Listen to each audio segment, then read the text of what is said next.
إن الحمد لله نحمده ونستعينه ونستغفره ونؤمن به ونتوكل عليه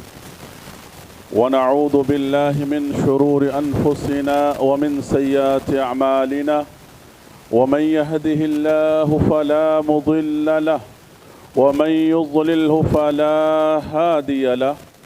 وأشهد أن لا إله إلا الله وأشهد أن محمدا عبده ورسوله أعوذ بالله من الشيطان الرجيم بسم الله الرحمن الرحيم يا أيها الذين آمنوا اتقوا الله حق تقاته ولا تموتن إلا وأنتم مسلمون يا أيها الناس اتقوا ربكم الذي خلقكم من نفس واحدة وخلق منها زوجها وبث منهما رجالا كثيرا ونساء واتقوا الله الذي تساءلون به والأرحام إن الله كان عليكم رقيبا يا أيها الذين آمنوا اتقوا الله وقولوا قولا سديدا يصلح لكم أعمالكم ويغفر لكم ذنوبكم ومن يطع الله ورسوله فقد فاز فوزا عظيما أما بعد فإن خير الحديث كتاب الله وخير الهدي هدي محمد صلى الله عليه وسلم وشر الأمور محدثاتها وكل محدثة بدعة وكل بدعة ضلالة وكل ضلالة في النار. وقال تعالى سبحان الذي أسرى بعبده ليلا من المسجد الحرام إلى المسجد الأقصى الذي باركنا حوله لنريه من آياتنا إنه هو السميع البصير. محترم بزرگان دین، نوجوانان اسلام اور پردہ نشین خواتین اسلام، ہر طرح کی حمد و ثنا بزرگی بڑائی اس اللہ وحدہ لا شریک کے لیے جو ساری کائنات کے ذرے ذرے کا مالک اور محافظ ہے۔ اس کے بعد تمام انبیاء کرام پر درود و سلام ہو، بالخصوص ہمارے اور آپ کے آخری نبی پر صلی اللہ علی نبینا محمد و آلہ و اصحابہ اجمعین۔ حاضرین جمعہ، آج آپ حضرات کے سامنے جس موضوع کے تحت گفتگو کرنے کے لیے میں کھڑا ہوا ہوں اللہ کے فضل اور اس کے احسان سے، وہ موضوع ہے اسراء اور معراج۔ اسراء اور معراج کی کیا حقیقت ہے اور اس سے ہم کو اور آپ کو کیا نصیحت اور کیا پیغام ہے، اس کے ذریعے سے انشاءاللہ ہم اس بات کو سمجھنے کی کوشش کریں گے۔ میرے بھائیو، اسراء اور معراج یہ دو الگ الگ واقعہ ہے، اور ان دونوں چیزوں کا ذکر اللہ تبارک و تعالیٰ نے قرآن مجید کے اندر کیا ہے۔ اسراء اصل میں کہا جاتا ہے اسرا یسری، یہ ورب ہے عربی زبان کے اندر، رات میں سفر کرنا، رات میں چلنا۔ اللہ کے رسول صلی اللہ علیہ وسلم کو چونکہ مکۃ المکرمہ سے بیت المقدس اللہ کے رسول صلی اللہ علیہ وسلم کو راتوں رات لے جایا گیا، اور جہاں آپ صلی اللہ علیہ وسلم پہنچ کر کے سارے ہی انبیاء کی آپ نے امامت کی، اور پھر بیت المقدس سے آپ صلی اللہ علیہ وسلم کو جبریل امین جو سواری لے کر آئے تھے براق نامی، اس سواری پر سوار کر کے ساتوں آسمان کا سفر کرنا، ساتوں آسمان کا جو آپ کو سفر کرایا گیا، اس کو معراج کہا جاتا ہے۔ عربی زبان کے اندر عرج یا عروج کے معنی ہوتے ہیں اوپر کی طرف چڑھنا، بلندی کی طرف چڑھنا، اس کا ڈیفینیشن ہے عرج یا عروج، اسی سے ہے معراج۔ تو آپ نے سمجھا کہ اسراء اور معراج یہ دونوں چیزوں کا ذکر اللہ تبارک و تعالیٰ نے سورہ بنی اسرائیل کی پہلی آیت میں اللہ رب العالمین نے کیا۔ اللہ نے کہا سبحان الذی اسری بعبدہ لیلا من المسجد الحرام الی المسجد الاقصی الذی بارکنا حولہ، بڑی بابرکت ہے وہ ذات، پاک ہے وہ ذات ہر عیب سے، جس نے اپنے بندے کو یعنی محمد صلی اللہ علیہ وسلم کو، جس نے اپنے بندے کو مسجد حرام سے مسجد اقصی راتوں رات کا سفر کرایا، جس کے اطراف اللہ نے بڑی برکتیں رکھی ہوئی ہیں، اور اللہ تعالیٰ نے کہا کہ اس میں بڑی نشانیاں بھی ہیں، یقیناً اللہ تبارک و تعالیٰ سننے والا اور دیکھنے والا ہے۔ یہ آیت کا ترجمہ تھا جو آپ کے سامنے پیش کیا گیا۔ یعنی اللہ کے رسول صلی اللہ علیہ وسلم کو جو اسراء اور معراج کرایا گیا، یہ کوئی خواب کی حالت نہیں تھی، کوئی ڈریم، کوئی سپنا نہیں تھا، بلکہ اللہ کے رسول صلی اللہ علیہ وسلم کو جسمانی اور روحانی طور پر باقاعدہ اللہ کے رسول صلی اللہ علیہ وسلم نے اس سفر کو کیا۔ اب ہم اس بات کو سمجھنے کی کوشش کریں گے میرے بھائیو کہ اسراء اور معراج کا جو بیک گراؤنڈ ہے، کس حالت میں اللہ کے رسول صلی اللہ علیہ وسلم کو اسراء اور معراج کرایا گیا، اس سے پہلے مکے کی اور آپ صلی اللہ علیہ وسلم کی دعوتی زندگی میں کیسے کچھ امتحانات کے آزمائش کے مرحلے سے آپ گزر رہے تھے۔ میرے بھائیو اس بات کو سمجھنے کے لیے ایک بات آپ کے سامنے یہ بھی بیان کر دوں میں کہ اللہ کے رسول صلی اللہ علیہ وسلم کو اس سفر پر لے جانے سے پہلے اللہ کے رسول صلی اللہ علیہ وسلم کے دل کو یعنی سینے کو چاک کیا گیا، جسے آپ سیرت کی کتابوں میں شق صدر کا واقعہ آپ دیکھیں گے اور اس نام سے آپ پڑھیں گے۔ اللہ کے رسول صلی اللہ علیہ وسلم کی زندگی میں سینہ چیرنے کا واقعہ، شق صدر کا واقعہ 2 مرتبہ اللہ کے رسول صلی اللہ علیہ وسلم کی زندگی میں ہوا۔ ایک جب آپ بچپن میں تھے، یعنی بچے تھے آپ، دائی حلیمہ کے پاس جب آپ دودھ پی رہے تھے، یعنی کی جو مدت تھی بہت بچپن کی حالت میں اللہ کے رسول صلی اللہ علیہ وسلم کے ساتھ یہ معاملہ ہوا۔ کیوں؟ اس لیے کہ آپ کے دل کو یعنی زمزم کے پانی سے دھویا گیا تھا اور آپ کو اس لائق بنایا گیا تھا، کیونکہ آپ کو کفر اور شرک کے ماحول میں آپ کو 40 سال کی زندگی گزارنی تھی۔ 40 سال کے بعد اللہ نے آپ کو نبوت دیا تھا تاکہ آپ ان ماحول میں کسی بھی طرح سے آپ کی پریشانی نہ ہو، اللہ نے حفاظت کے لیے کیا۔ دوسرا، جب آپ کو معراج کی رات جب لے جانے کی بات ہوئی تو اللہ تعالیٰ نے آپ کے سینے کو شک کیا، یعنی جبریل امین کے ذریعے سے فرشتے آئے تھے۔ یہ اس لیے کیا گیا کہ آپ کو یہ عالم چھوڑ کر کے کسی اور عالم میں جانا تھا،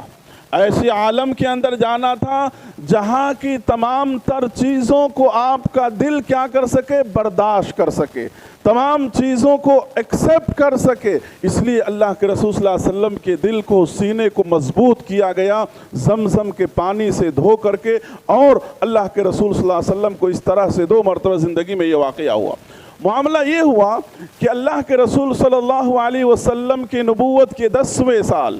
ہجرت سے پہلے کا یہ واقعہ ہے۔ اللہ کے رسول صلی اللہ علیہ وسلم کی دعوت و تبلیغ،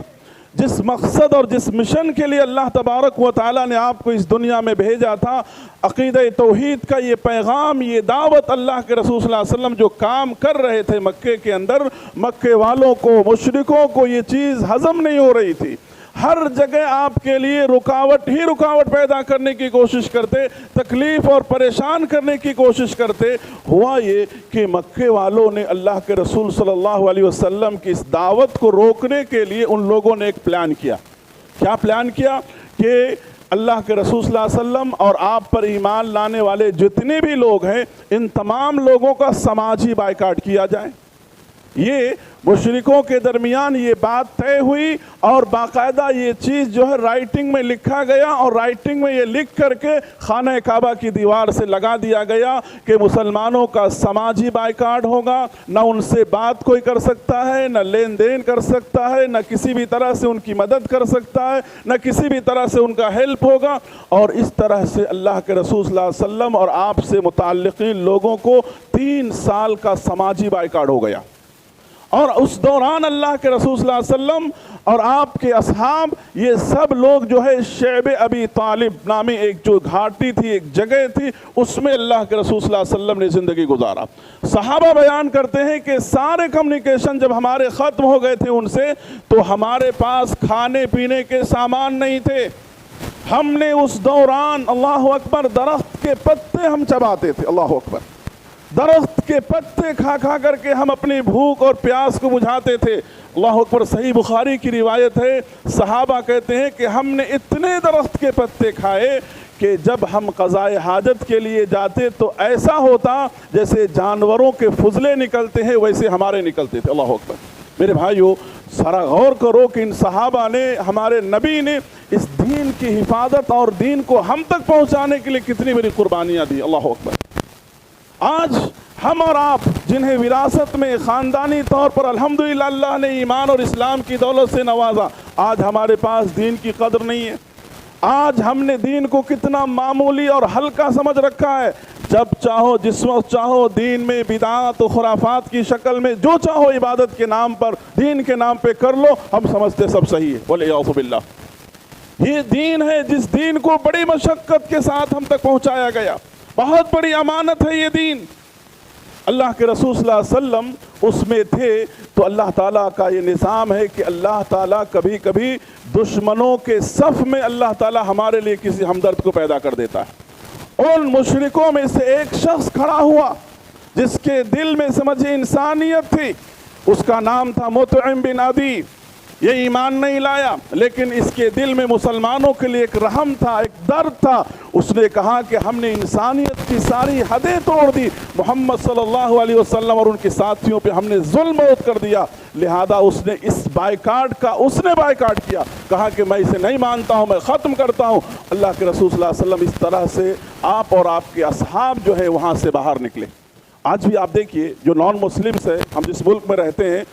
ہر کوئی ایک ہی ذہن کا نہیں ہے۔ بہت سارے ہیں جو مسلمانوں کو سپورٹ کرنے والے ہیں، اسلام کو سننے والے ہیں، بہت کم ہی ہیں جو شر پسند ہیں، تو لہذا ایسے لوگوں کی ہمیں قدر کرنی چاہیے۔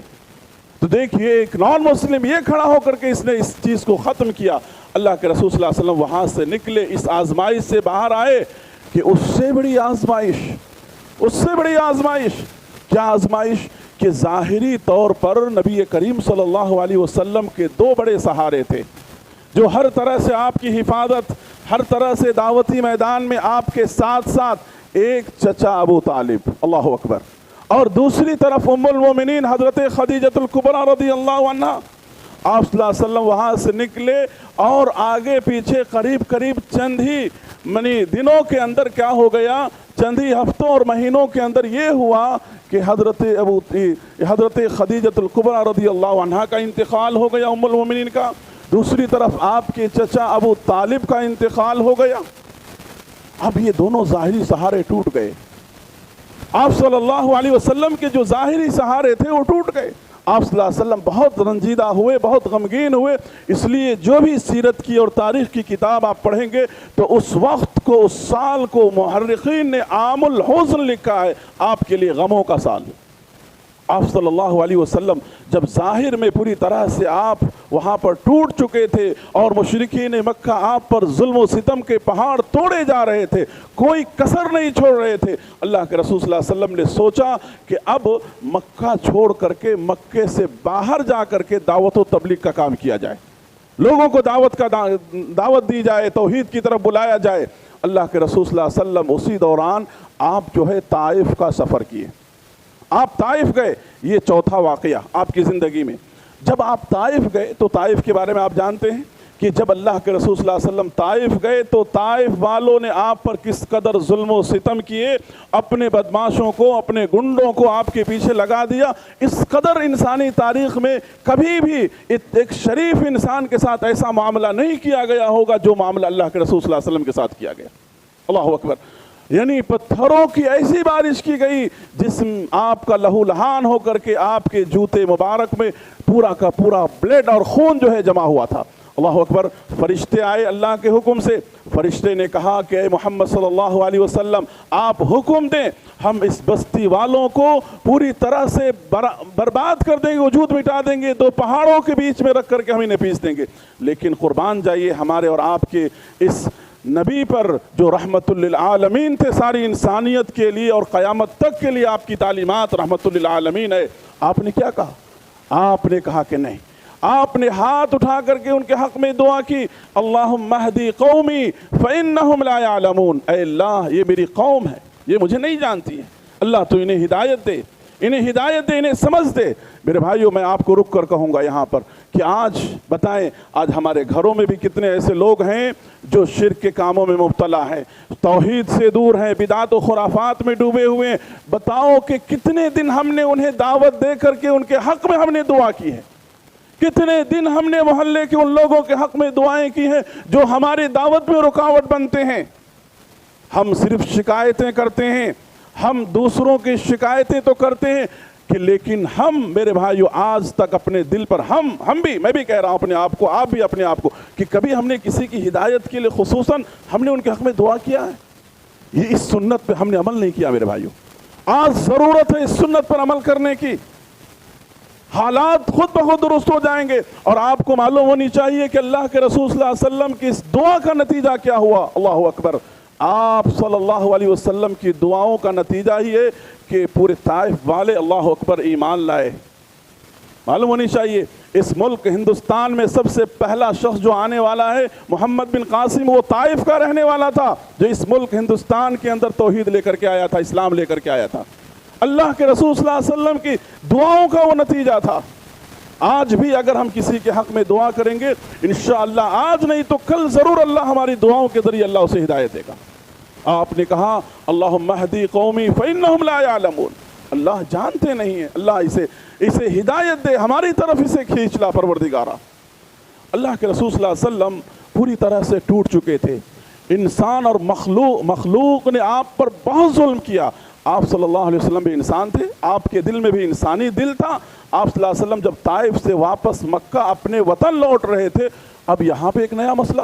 مکے والے آپ کو مکہ میں داخل نہیں ہونے دے رہے ہیں, کہہ رہے ہیں کہ آپ ہماری اجازت کے بغیر گئے اس لیے ہم مکے میں آپ کو داخل نہیں ہونے دیں گے.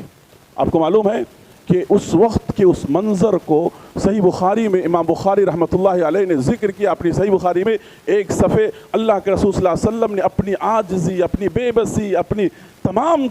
چیزوں کا ذکر اللہ سے کیا اور اتنا روئے اللہ کے رسول صلی اللہ علیہ وسلم. اس دعا کا معنی اور اس دعا کو پڑھیں گے تو خود بخود آپ بھی رو پڑیں گے. ایسی دعا اللہ کے رسول صلی اللہ علیہ وسلم نے کی اللہ سے,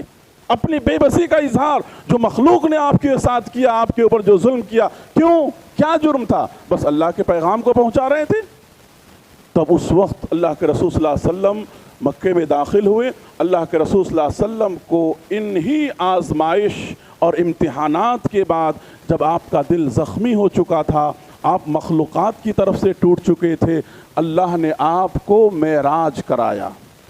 انہی واقعوں کے بعد آپ صلی اللہ علیہ وسلم کا کیا ہوا, اللہ تعالیٰ نے آپ کو اپنے پاس بلایا, اپنی قربت, اپنی تقرب اللہ رب العالمین نے آپ کو نصیب کیا. آپ اللہ سے ہم کلام ہوئے, آپ کو تقرب جو ملا, اس تقرب کے ذریعے سے آپ کے سارے غم ختم ہوئے, آپ کے دل کو تسلی ملی. میرے بھائیو آپ دیکھو, آپ سجدے میں پورے خشوع اور خضوع کے ساتھ آپ سجدے میں جاؤ,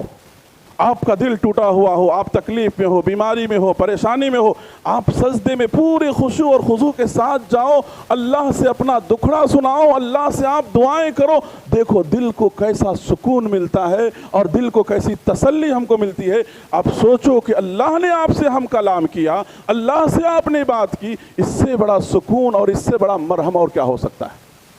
اس سے بڑی بات اور اس سے بڑی نعمت اور کیا ہو سکتی ہے. لہذا اللہ کے رسول صلی اللہ علیہ وسلم جو ہے ساتوں آسمان پر جب آپ کا سفر شروع ہوا تو آپ صلی اللہ علیہ وسلم کو سب سے پہلے آسمان پر حضرت آدم علیہ السلام ملے,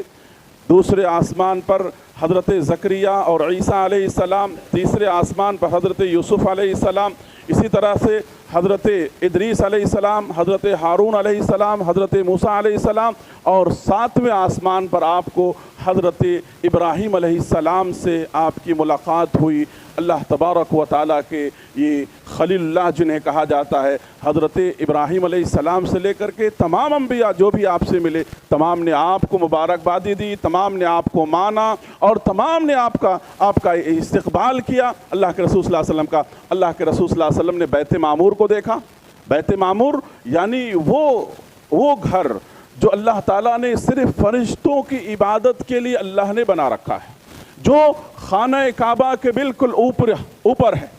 جو دنیا کے اندر انسان اس گھر میں عبادت کرتے ہیں، اور اللہ تعالیٰ نے آسمان میں بالکل اس کے اوپر اللہ تبارک و تعالیٰ نے فرشتوں کی عبادت کے لیے بنا رکھا ہے۔ جبریل امین نے اللہ کے رسول صلی اللہ علیہ وسلم کو بتایا کہ ایک مرتبہ عبادت کرنے کے لیے بیت معمور میں 70,000 فرشتے داخل ہوتے ہیں، اور وہاں سے نکلنے کے بعد پھر قیامت تک ان کی باری آنے والی نہیں ہے۔ اللہ اکبر! کتنے فرشتے ہیں جو اللہ کی حمد و ثنا میں لگے ہوئے ہیں۔ اس کے بعد اللہ کے رسول صلی اللہ علیہ وسلم کو سدرۃ المنتہا دکھایا گیا، جو حضرت جبریل کی آخری یعنی مقام تھا، اس سے وہ آگے نہیں جا سکتے۔ اللہ کے رسول صلی اللہ علیہ وسلم سے کہا گیا کہ محمد صلی اللہ علیہ وسلم اب اس سے آگے آپ جائیں، آپ کو اجازت ہے، مجھے اجازت نہیں ہے۔ پھر اللہ کے رسول صلی اللہ علیہ وسلم آگے بڑھے، اللہ سے ہم کلام ہوئے، جس میں اللہ تبارک و تعالیٰ نے آپ کو 2 بڑے قیمتی تحفے دیے اللہ رب العالمین نے۔ پہلا تحفہ 50 نمازوں کا، جو کہ آپ کو معلوم ہے کہ اللہ تبارک و تعالیٰ سے کم کراتے یہ نماز 5 وقت پر آ کر کے رکی، اور اللہ تعالیٰ جو ہے اجر و ثواب ہم کو اور آپ کو یہ 5 نماز پڑھتے ہیں، مگر ثواب 50 نمازوں کا اللہ رب العالمین دیتا ہے۔ تو لہذا اور دوسرا تحفہ جو اللہ تبارک و تعالیٰ نے اس امت کو دیا نبی کے ذریعے سے، یہ بڑا قیمتی تحفہ ہے۔ میرے بھائیو، اس قیمتی تحفے کو اپنے ذہن کے اندر بٹھا کر کے رکھو۔ اللہ تبارک و تعالیٰ نے جو نبی کریم صلی اللہ علیہ وسلم کو یہ عظیم تحفہ معراج کی رات میں دیا، وہ یہ تھا، کہا کہ محمد صلی اللہ علیہ وسلم آپ اپنی امت کو یہ خوشخبری سنا دیں، آپ اپنی امت کو یہ خوشخبری سنا دیں کہ آپ کی امت میں سے جو شخص بھی میرے ساتھ شرک نہیں کرے گا، جو شخص بھی اللہ کے ساتھ کسی کو شریک نہیں کرے گا، یعنی عقیدہ توحید کو جو انسان بھی اپنائے گا، اللہ تبارک و تعالیٰ اس کے ساتھ گناہوں کو معاف کر کے جنت میں داخل کرے گا۔ اللہ اکبر! یعنی آدمی اگر شرک نہیں کرتا ہے تو اس کے لیے خوشخبری ہے اللہ کے رسول صلی اللہ علیہ وسلم کی طرف سے کہ اللہ تعالیٰ اس کے دوسرے سارے گناہوں کو معاف کر کے اللہ اسے جنت میں داخل کرے گا۔ میرے بھائیوں، یہاں پر جو لوگ بھی بیٹھے ہیں، میں ان تمام سے کہتا ہوں، میرے بھائیوں، زندگی مختصر ہے، مختصر زندگی ہے، 50 سال 40 سال، اس میں بھی ہم اور آپ جو ہیں قرب قیامت کے قریب زمانے سے گزر رہے ہیں، امواتیں زیادہ ہو رہی ہیں، حادثے زیادہ ہو رہے ہیں، مختلف قسم کی بیماریوں کے شکار ہو رہے ہیں۔ ایسے حالات میں زندگی کب تک ہے کسی کو نہیں معلوم، لہذا اپنے ایمان اور عقیدے کی حفاظت کرو، شرک سے اپنے آپ کو بچاؤ۔ اگر شرک سے بچ گئے اور توحید پر موت ہوئی تو یقین مانو کہ اللہ نے تمہاری زندگی کو کامیاب بنا دیا۔ اور دنیا میں کتنے بھی کامیاب تھے، اور اگر شرک کی حالت میں کسی بھی قسم کے شرک میں اگر تمہاری موت ہوئی تو یقین مانو کہ تمہاری زندگی برباد ہو گئی، دنیا اور آخرت میں دونوں جگہ تم ناکام ہو گئے۔ تو میرے بھائیو، ہم کو اور آپ کو جو ہے یہ پیغام دیا گیا۔ اسی طرح سے آپ کو معلوم ہونی چاہیے کہ اس رات نبی کریم صلی اللہ علیہ وسلم کو جنت کے مناظر بھی دکھائے گئے کچھ، اور جہنم کے مناظر بھی اللہ کے رسول صلی اللہ علیہ وسلم کو دکھائے گئے۔ میرے بھائیو، آج میں ان 2 چیزوں میں سے ایک اہم بات کی طرف میں اشارہ کروں گا، جو اتنا قیمتی تحفہ ہے نماز، اللہ تبارک و تعالیٰ کا حق ہے۔ آج اس معاملے میں ہم سے کتنی کوتاہی ہو رہی ہے۔ آج ہماری نماز کی کیفیت کیا ہے، ہمارے سجدوں کی کیفیت کیا ہے؟ آپ اور ہم غور کریں، نہ ہمارے سجدے میں خشوع ہے، نہ ہمارے نماز میں تقوی ہے، ہماری عبادتیں ان تمام چیزوں سے خالی ہے۔ ہم عبادت ایسے کر رہے ہیں جیسے معلوم ہوتا ہے کہ کوئی بوجھ ہے، جو رسم و رواج ہے ہم اس کو اتار رہے ہیں اپنے سر پر سے۔ کیا نماز یہ ہے؟ نماز واقعتاً اللہ کے لیے اگر ہم پورے خشوع اور خضوع سے کریں گے تو یقیناً یہ نماز ہم کو ہر قسم کی برائیوں سے، بے حیائیوں سے، غلط کاموں سے، جھوٹ سے، چوری سے اور خیانت سے، ان تمام کاموں سے ہم کو روکے گی۔ آج ہم نماز پڑھ کے بھی یہ سارے گناہ کے کام کو انجام دے رہے ہیں۔ تو میرے بھائیو، آج ہم لوگ کہتے ہیں کہ بھئی نماز پڑھو، کیسے بھی نماز پڑھ لو، کسی بھی ٹائم میں نماز پڑھ لو۔ نہیں میرے بھائیو، کسی بھی طرح کی نماز اللہ قبول نہیں کرے گا،